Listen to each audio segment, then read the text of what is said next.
Hey troops, it's Roy for the Geeks Adventures. Woohoo! So I've actually been meaning to do this particular piece for a while, but it was like, timing never seemed quite right. And then all of a sudden, with the release of the Super Mario Brothers movie, it's kind of a bit of a resurgence in the interest in Jack Black. I mean, we've known him in doing all sorts of goofy stuff over the years, fallen in love with him. And I kept on thinking, you know what I should do? I need to do a piece about the most underappreciated animated trilogy and Kung Fu flick trilogy, the Kung Fu Panda trilogy. Yeah.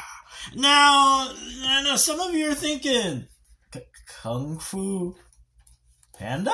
Like, yeah, these.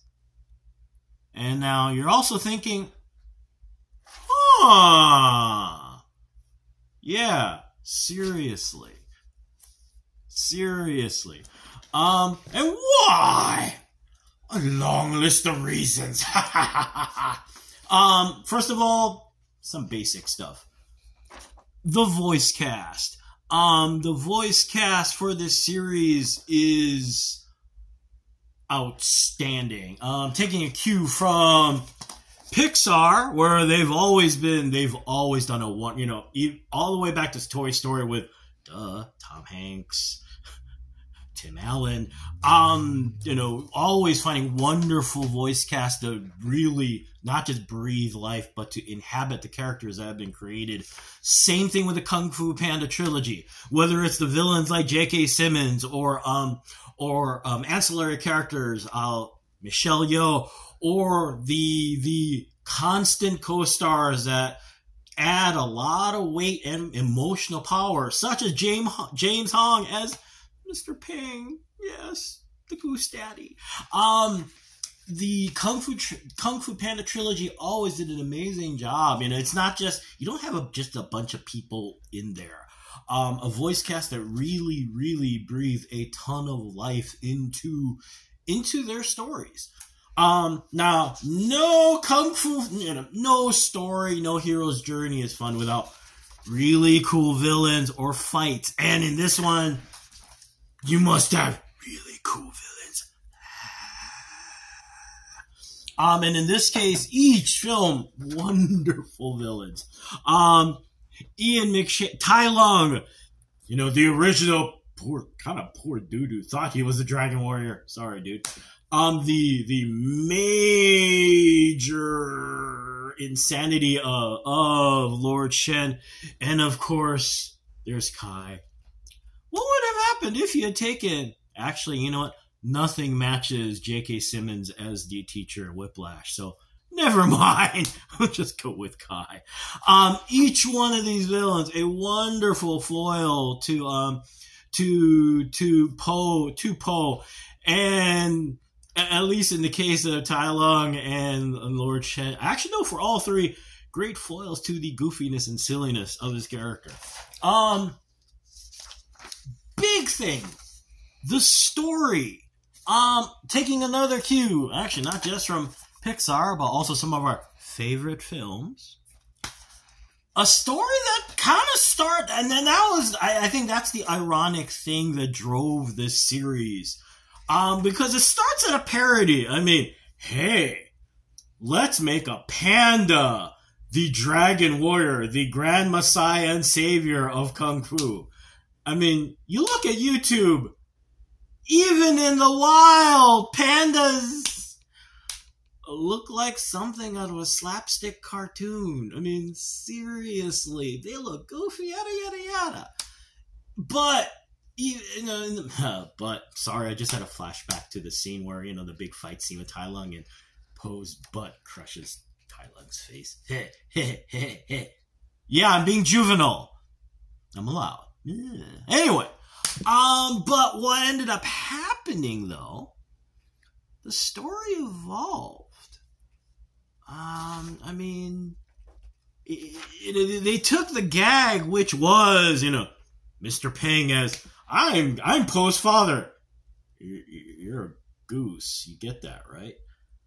And like the whole first movie, what easily could have been just a gag, it evolved. They latched onto that in the second movie. Wait a minute.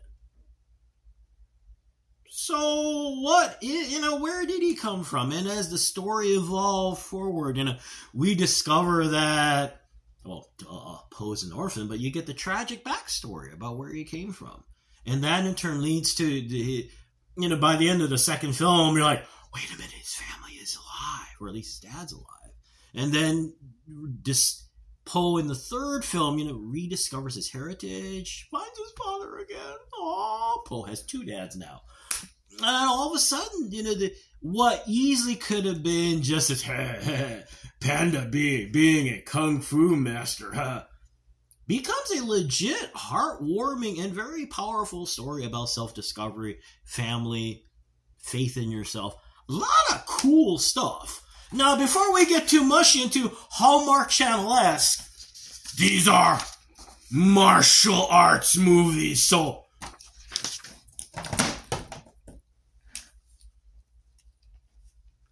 fight!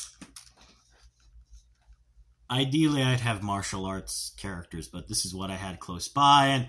And if you are a comic book fan, these are classic antagonists. Iron Man versus Titanium Man. Sorry, I'm creating a major tangent. You get the idea.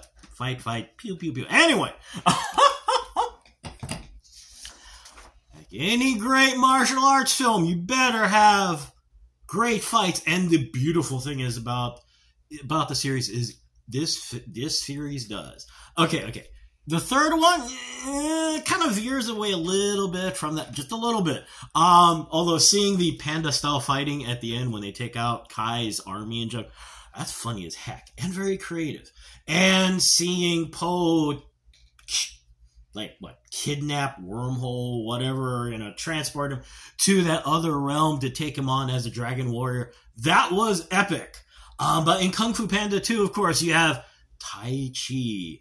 And watching Poe take on that whole vast of ships with that giant cannon and using Tai Chi, that was freaking awesome. The most amazing fighting, though, is still in the first film. Whether you do the buffoonery with the final duel between Poe and Tai Lung, which is still funny as all heck. The bridge fight between the Furious Five and Tai Lung, amazing. But for me, the best fight scene in the whole series, Tai Lung's escape from the prison. Outstanding stuff. So much creative ways of getting out of the situation. So much action. Just wow. Outstanding. But the most important part of this whole series and what has driven it and made it for me just such a wonderful series, you knew this was coming. Jack Black. Like I've said through this whole time, it very easily could have devolved this whole thing into buffoon parody. It's a kung fu, it's a panda, it's a kung fu master.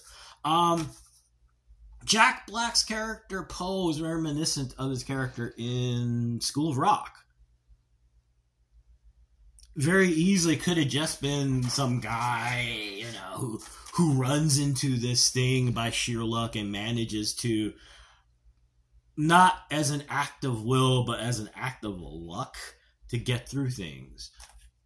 But remember, in the School of Rock, he has a lot of knowledge. He knows what he's talking about.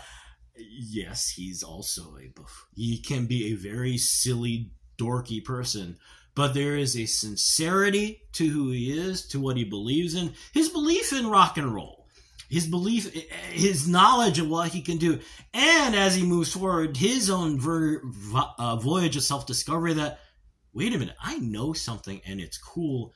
I can pass it on to these kids. And it's the same thing in Kung Fu Panda.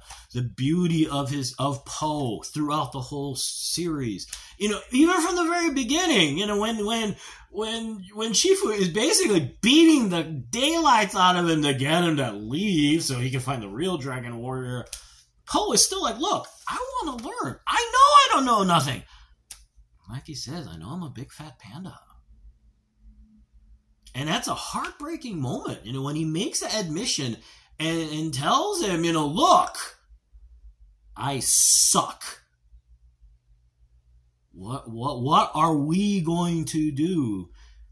And it is a beautiful, magnificent moment where, he learns, he grows, and becomes this, in his own goofy way, this incredibly powerful, very, very, very wonderful warrior.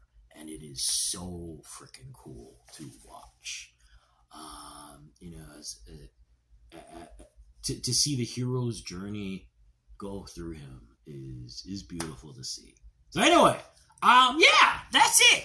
So hey, you get a chance. It's a moment to rediscover these. Because it really is an amazing story.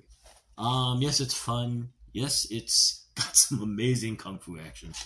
But like all great stories, like the best stories, there's always more. There's always more deep beneath, not very deep, beneath the surface to enrich you, to learn, yada, yada, yada.